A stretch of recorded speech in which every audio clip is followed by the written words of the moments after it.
बहुत कमाए हैं, 2 नंबर का भी गबन किया, खा पी कर सब हजम किया। जब बड़ा होगा तू हॉस्पिटल के बेड पर रोएगा, पछताएगा। होगा हिसाब जब तेरे कर्मों का, तू अच्छे कहाँ से लाएगा। पूछेगा जब तुझसे तेरा खुदा, मैंने तुझको सब कुछ दिया, तू बता तूने मेरी कुदरत में क्या किया। तू क्या क्या हिसाब दे पाएगा, पता है उसको सब कुछ तेरा, तू क्या क्या छुपाएगा। खिला बेजुबान पशु पक्षियों को खाना, कुछ तेरे हिस्से भी जुड़ जाएगा। तो ऐसा कुछ लिखा, मेरे दिमाग में आया।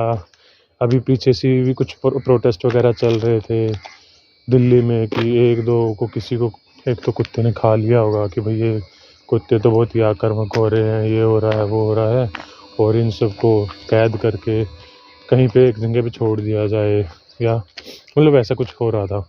ज़्यादा कुछ तो मुझे पता नहीं उस केस के बारे में, पर स्टिल किस किस को कैद करेंगे। मेरा क्वेश्चन तो यही था, मेरे दिमाग में भी यही चल रहा था कि भाई मरते तो वैसे भी बहुत सारे हैं, रोड एक्सीडेंट से मरते हैं, तो कोई कॉन्ट्रैक्टर को नहीं उठा रहा होता कि रोड में खड्डा हो गया था, इसको ठीक क्यों नहीं किया गया, है ना। और भी बहुत सारी चीज़ें हैं जहाँ पे भी कोई बड़ा आदमी इन्वॉल्व होता है, जिसकी वजह से कोई कांड हो जाता है, उनको तो कोई नहीं उठाता। तो ये तो गलत बात है ना। इसलिए हमें नेचर के साथ में खिलवाड़ नहीं करना चाहिए। ठीक है, एक दो कुत्ते में कुछ हो सकता है, बीमारी आ गई हो या कुछ दिक्कत हो गई हो और एक दो को खा लिया, उसकी वजह से सब थोड़ी गिल्टी हो जाते हैं कि आप सबको उठा के ये सब कर रहे हो, ये तो गलत बात है। पर ठीक है, बाद में शायद वो फैसला पलट दिया गया था, तो अच्छी बात है। तो हमें अपनी अपनी अक्षमता के अनुसार दान कर देना चाहिए, और पशु पक्षियों को कुछ ना कुछ खिला दो, जैसा जिसका मन बने, जैसा जिसका तन कहे कि ठीक है इतना ही खिलाना है, अपनी अक्षमता के अनुसार। कोई ये नहीं है कि कोई ज़्यादा कम, वो अपने अपने ऊपर है। तो ये वाला पार्ट थोड़ा लंबा हो गया, इसके लिए मैं आपसे क्षमा चाहूँगा। ये वाला पार्ट थोड़ा लंबा हो गया, सोच से ज़्यादा बड़ा खंबा हो गया। खेल कर ककुरों के साथ फिर मैं आगे बढ़ा, मेरे सामने अभी भी था लंबा पड़ाव पड़ा। फिर चलते चलते खुद से बातें करने में मैं लीन हो गया। मुझे पता ही नहीं चला कब मैं इतना खुद में विलीन हो गया। और अब सुबह की भोर थोड़ी खुलने सी लगी थी और सीन हसीन हो गया। थोड़ी देर बाद मुझे नहर दिखाई दी, आती हुई मुझे पक्षियों की चहचहाट सुनाई दी। मंजिल तक मैं पहुंच ही गया था, अचानक तभी मुझे रास्ते में झाड़ियों में एक नाग दिखाई दी। पता नहीं, पहले की कहावतें होती थी कि दिवाली के बाद में नाग स्नेक दिखाई नहीं देते आपको और वो छुप जाते हैं, बट इस साल मैंने कम से भी कम दिवाली के बाद में 30-40 बार तो स्नेक में देख चुका हूँ। 2-4 बार तो हमारे घर के यहीं पे आने की कोशिश करी है, बट वो अंदर घुसे नहीं। तो शायद पुरानी कहावतें आज के टाइम में वैलिड बची नहीं है सारी, इसलिए ठीक है, बट जो भी है नेचर है, क्या कर सकते हैं। तो आगे चलते हैं थोड़ा सा कि अचानक तभी मुझे रास्ते में झाड़ियों में एक नाग दिखाई दिया। कुछ पल ठहरा मैं, सहम गया था, हो मुझे थोड़ा वहम गया था। दिल को मैंने थोड़ा मजबूत किया, खुद को बहादुरी का सबूत दिया। फिर आगे मैं चल पड़ा, जहाँ नहर पे हुआ खड़ा। थोड़ा सा दिल को मजबूत करके मैं चल पड़ा कि ठीक है, ये कौन सा मुझे ही खाने आया है, ये भी तो बेचारा डरा ही हुआ है, चल पड़ते हैं आराम आराम से। मैं आराम आराम से निकल आया, और निकल के आने के बाद में मैं आ गया नहर के ऊपर। हमारे यहाँ पे गांव में 2 बड़ी नहरें हैं, तो यहीं से पूरे गांव में पानी खेतों में सप्लाई होता है, और काफ़ी अच्छा पानी है नहरों का। तो यहाँ आके मुझे थोड़ी शांति मिलती है, सुकून मिलता है। नेचर में पक्षियों की चहचहाट आपको सुनाई दे ही रही होगी, और आपको शायद नहर भी दिखाई दे ही रही होगी। तो ये मेरे पीछे एक नहर है, ये एक नहर है पीछे में। अभी तो पानी नहीं चल रहा है इसमें ज़्यादा कुछ। और एक और नहर है, जो मैंने बगुले वाली पोएम लिखी थी वो भी मैंने यहीं पे बैठ के लिखी थी। यहीं पे मैं बैठा था, देख रहा था, तो मुझे थोड़ा सा बढ़िया लगा था, इसीलिए वो मैंने यहाँ पे बैठ के लिखा। अब आपको पक्षी वक्षी यहाँ पे बहुत सारे मिल जाते हैं, पेड़ पौधे मिल जाते हैं, जानवर भी मिल जाते हैं। और ये दूसरी नहर है, ये आप देख सकते हैं, ये दूसरी नहर है। ठीक है, यहाँ पे भी कुछ कुत्ते बैठे हुए हैं, तो मैं इनको थोड़ा भोजन करवा दूँ, उसके बाद में दोबारा कंटिन्यू करते हैं। चलो भाई, कुत्तों को खाना खिला दिया। पानी के पास जाकर मुझे थोड़ा सुकून मिला। मेरा मन बोला अब तो कोई नई धुन बना। यहाँ पे बैठ के थोड़ा सा शांति मिल जाती है, और शांति में फिर लिखने में मज़ा आता है। कुत्ते देखने यार, देख लो, एक ये रहा, दूसरा कहाँ गया भाई, दूसरा ये रहा। ठीक है, तो यहाँ पे बैठ जाता हूँ, थोड़ा सा विचरण करता रहता हूँ। उसके बाद में बैठे बैठे कुछ इस तरह के ख्याल आए मन में, जिनको मैंने लिखना शुरू किया। यहाँ पे आप समझना कि नदी को मैंने एज ए जिंदगी की कहानी यूज किया है, कि नदी और ज़िंदगी कैसे सेम है, कैसे चलती हैं, क्या सोचती हैं। आप लोगों को भी, अगर आप लोग इसके साथ में रिलेट कर पाए तो बताना मुझे कमेंट में बाद में। उड़ते गिरते नदी के पानी सी चल रही है ज़िंदगी, पत्थरों से किनारों पे थपेड़े खाती चल रही है ज़िंदगी। उड़ते गिरते पानी सी चलती जा रही है, चल रही है ज़िंदगी, पत्थरों से किनारों पे थपेड़े खाते चल रही है ज़िंदगी। इसको आस है एक दिन समुंदर में जाके मिल जाएगी, बड़ी नादान है इसको पता ही नहीं, समुंदर में जाने के बाद किसी का वजूद बचा ही नहीं। फिर ना जाने क्यों कहती है समुंदर से इतना प्यार है, कहती है समुंदर ही मेरा यार है। बड़ी नादान है ज़िंदगी दोस्तों, सच में।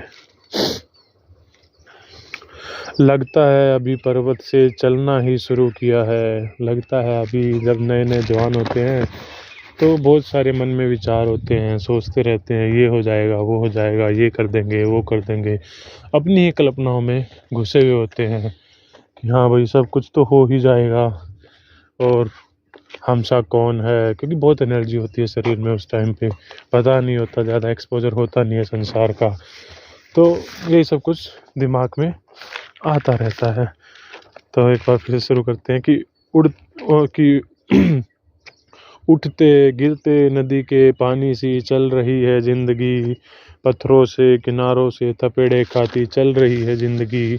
इसको आस है एक दिन समुंदर में जाके मिल जाएगी, बड़ी नादान है इसको पता ही नहीं, समुंदर में जाने के बाद किसी और का वजूद बचा ही नहीं। फिर ना जाने क्यों कहती है समुंदर ही मेरा यार है, ना जाने क्यों समुंदर से इसे इतना प्यार है। लगता है अभी पर्वत से चलना ही शुरू किया है, इसको पता ही नहीं बीच में और क्या क्या है। कितने लोगों का पेट भरना है, कहाँ कहाँ पानी देना है, कहाँ से आके मिलना कोई और झरना है। बड़ी नादान है, नहीं पता कि और बीच में क्या क्या होना है। अभी तो बस चले ही हैं, तो देखते जाना आगे आगे क्या क्या होता है। अभी तो बहुत वेग से चल रही है, और कंकर पत्थर मिट्टी घास फूस सब इसमें मिल रही है। लगता है अभी पहाड़ों से निकल रही है, कि अभी तो जवान है, भागम भाग चल रही है।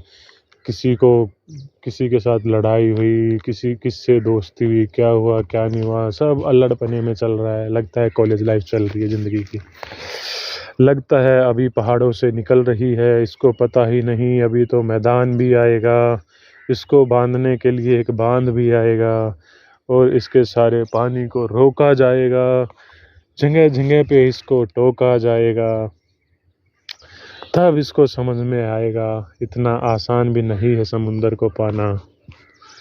अभी बड़ी नादान है, नहीं पता अभी कि क्या क्या रुकावटें आने वाली हैं। अभी तो वो बोलते हैं ना कि पापा के होटल पे खा रहे हो बेटा, जब खुद का होटल खोलोगे तो समझ में आएगा कि कैसे चलता है होटल। तो वैसा ही चल रहा है ज़िंदगी के साथ में भी। तो इसको अभी पता ही नहीं है कि जगह जगह पे इसको रोका जाएगा, इसको समझ में तब आएगा कि इतना आसान भी नहीं है समुंदर को पाना, कितनी और परीक्षाओं को इसे है पार पाना। बीच में इतना आसान तो कभी हुआ ही नहीं ज़िंदगी में किसी के लिए प्यार पाना, और अंत में तो सबको है ही जाके समुंदर में मिल जाना। तो लास्ट में तो सबको समुंदर में जाके ही मिलना है, चाहे लाख कोशिशें कर ले ज़माना। जो होना है वो तो होकर रहेगा ही, पर इसका मतलब ये नहीं है कि हम कर्म करना छोड़ दें। कर्म तो हमें फिर भी करते रहना पड़ेगा, क्योंकि यही तो कुदरत का नियम है, और कुदरत के नियमों के अगेंस्ट में तो भगवान भी नहीं जा सकते। तो जो होना है वो तो होके रहेगा, ये बात हम सबको पता है, फिर भी हमारा मन नहीं मानता, क्योंकि ये सब कुछ नहीं जानता। इसको लगता है कि करने से हो जाएगा, इसको पता ही नहीं चिंता करने से ये खुद को ही नष्ट करता जाएगा। अननेसेसरी की चिंता लेना छोड़ दो दोस्तों। मुझे पता है ये कहना बहुत आसान है, करना बहुत मुश्किल है, पर कोशिश करो कि ज़िंदगी में जितनी कम टेंशन ले सको उतनी कम टेंशन लो। जो तुम कर सकते थे तुमने किया, अब जो तुम कर नहीं सकते थे उसके बारे में टेंशन लेके भी कुछ मिलेगा नहीं, क्योंकि वो तुम्हारे हाथ में नहीं है। तुमने अपने हिसाब से जो करना था वो कर दिया, ठीक है। तो अननेसेसरी की टेंशन मत लो और ज़िंदगी को आराम से चिल करके जियो। ठीक है, कुछ हुआ ना हुआ ये सब चलता रहता है ज़िंदगी में। तो एक सिंपल सी कोट थी, किसी की थी मुझे नहीं, किसकी है मुझे नहीं पता, बट कि भाई ठीक है, learn the lesson and forget the pain. तो इसको पता ही नहीं चिंता करने से खुद नष्ट होती जाएगी, इसको पता ही नहीं चिंता करने से खुद नष्ट होती जाएगी। फिर मेरे दिल में एक और सवाल आया, थोड़ा सा और बवाल आया। जवानी और नदी एक जैसे होते हैं, नदी पहाड़ों में और जवानी उम्र में, जो तो सेम ही चीज़ें चलती हैं, उस सेम ही चीज़ें चलती हैं जवानी में, पहाड़ में, नदी में। मतलब अगर आप देखोगे तो आप पाओगे अपने आसपास ना कि नेचर भी वैसे ही रिएक्ट करता है, नेचर में भी वो सब हो रहा होता है बाकी पशु पक्षियों के साथ में, हमारे साथ में। तो वो चिंता नहीं ले रहे तो तुम क्यों ले रहे हो? मत लिया करो इतनी चिंता, सब हो जाएगा, एंजॉय करो। तो हाँ, अगर यहाँ पे नदी होती तो नदी कैसे जवाब देती? जवानी में भी हम भी ऐसे ही सोचते हैं, तो नदी और जवानी कैसे एक जैसी है? आप अब यहाँ पे रिलेट कर पाओगे दोनों को ना। मैं अपने रौद्र रूप में आऊँगी, अपना वेग और बढ़ाऊँगी, बीच में मेरे जो भी आया मैं उसको तोड़ भगाऊँगी। जितनी जिसने करनी कोशिश कर ले, मैं किसी के रोके ना रुक पाऊँगी, और मैं तो नदी हूँ, एक दिन जाके समुंदर में मिल जाऊँगी। मैं नदी हूँ, अपना रास्ता खुद बनाऊँगी, किसी के दिए रास्ते पे ना चल पाऊँगी। जब तक ये सिलसिला ख़त्म हुआ, सूर्य नारायण देव आसमान में चढ़ चुके थे, ऊपर आ चुके थे, तो ये टाइम हो गया था दोस्तों घर जाने का। तो उसके बाद मैं घर की तरफ चल पड़ा। मेरे मन में तो मैं घर की तरफ चल पड़ा, मेरे मन का बल बढ़ा, लिखकर मन की बातें हंसता गाता चल पड़ा, खुद ही खुद से करता बातें, सवाल करता जवाब करता, जैसे मैं खुद को समझा रहा हूँ, कुछ गहरे उलझे गुत्थे सुलझा रहा हूँ। बीच बीच में ऐसा लग रहा था जैसे मैं पागलों की तरह गा रहा हूँ, पर ठीक है, सब चलता है, लाइफ का एंजॉय करना चाहिए। और कुछ ऐसे ही मैंने घर तक आते आते ऐसे दिमाग में कुछ ना कुछ चलता ही रहता है। मैं तो बोलता हूँ आप सबको भी थोड़ा टाइम खुद के साथ में स्पेंड करना चाहिए, खुद से बातें करो, सवाल करो। उस टाइम पे आप अपना फ़ोन साथ में ना रखें, क्योंकि आपको डिस्ट्रैक्शन नहीं होगी। कोई परेशानी भी है ज़िंदगी में तो आप जब अकेले में ऐसे घूमोगे, सोचोगे, बैठोगे, चलोगे, तो आपको कुछ ना कुछ हल मिल ही जाएगा। तो थोड़ा सा वो शांति के साथ करनी चाहिए। ये नहीं कि हम वो करते करते भी बहुत सारे और एक्टिविटीज़ कर रहे होते हैं, फ़ोन पे लगे हैं, गाने सुन रहे हैं, तो फिर आपको वो मन की शांति मिल नहीं पाती, वो का असली रीज़न पूरा हो नहीं पाता। तो वैसे मैं फालतू का ज्ञान दे रहा हूँ, हो सकता है किसी को लगे कि हाँ सबको पता है, पर फॉलो नहीं करते। करना भी चाहिए फॉलो, क्योंकि इससे आपकी थोड़ी सी मेंटल हेल्थ अच्छी होगी। और जिसके यहाँ पे ऐसे घूमने के लिए नेचर नहीं है तो भी वो थोड़ा सा कोशिश करे कि आस पास के किसी पार्क में चले जाएं। अकेला जिम लगाने से कुछ होगा नहीं दोस्तों। ठीक है, आपका मसल्स बन जाएगा, पर बहुत सारे लोगों को मैंने देखा है कि स्टेमिना उनका भी नहीं बन पाता। अगर आपको स्टेमिना चाहिए, स्टेमिना के लिए आपको सबसे इम्पोर्टेंट जो है रनिंग किया करो, वॉक किया करो। आप जाते ही सीधे जिम में भी जिम लगाने लग जाते हो तो हल्का फुल्का वार्म अप करने के बाद में ठीक है वो रैप लगाते हो कितने सेकंड के लिए, 15 सेकंड के लिए, आधे मिनट में आपके हो जाते हैं 15 रैप जिसने भी लगाने होते हैं। तो उसके बाद में क्या, तो इसलिए ये बहुत ज़रूरी है। अब मैं चलते चलते घर की तरफ जा रहा हूँ। आपको सूर्यदेव भी बाहर ऊपर आसमान में आ गए हैं, दिखाई देंगे नहीं क्योंकि प्रकाश बहुत तेज़ है। पर आप बोलोगे कि दूसरों को ज्ञान दे रहा है, खुद तो चलते चलते वीडियो बना रहा है। तो दोस्तों ये वीडियो बनाने के लिए ये सब किया गया है कि भाई मैं वो मॉर्निंग वॉक पे आया था तो उस टाइम पे मेरे दिमाग में जो चल रहा था बस वो मैं आपके साथ में साझा करना चाह रहा था। और हाँ, अगर आपको मेरी ये सब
पोइट्री सही लगी हो तो चैनल को सब्सक्राइब कर लीजिएगा, और कुछ आपको अच्छा लगा हो तो कमेंट में ज़रूर बता के जाइएगा।